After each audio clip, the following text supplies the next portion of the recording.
মসজিদে আসলে মনে হয় মনে মনে এই চিন্তা রাখি, মসজিদে বসলে মনে হয় মনে মনে এই চিন্তা করি, 5 ওয়াক্ত নামাজ যারা মসজিদে এসে পড়ে আমরা মনে মনে চিন্তা করি যে আর গুনাহ করব না, আর গুনাহ করব না। কি বলে ঠিক না?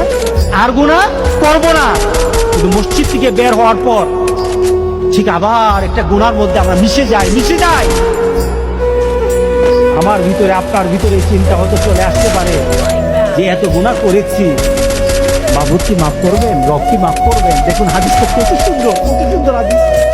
আল্লাহ সুবহানাহু ওয়া তাআলা আবার ডাক দিয়ে বলেন, সেই বান্দা যখন গুনাহ করতে থাকে এরপরে সে আবার আল্লাহর দরবারে রাব্বি আযনাবতু, আয় আমার রব আমি গুনাহ করে ফেলেছি।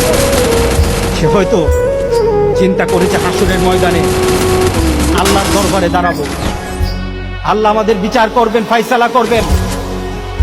আমি হয়তো আমার মাকে ডাক দিব, মা বলবে আমি তোর সাথী না। বাবাকে ডাকবো, বাবা বলবেন আমি তোর সাথী না। নেতা বলবে আমি তোর সাথী না। বন্ধু বলবে আমি তোর সাথী না। সবাই সেদিন ফিরিয়ে দিবে। আমি সেদিন কিভাবে বাঁচব?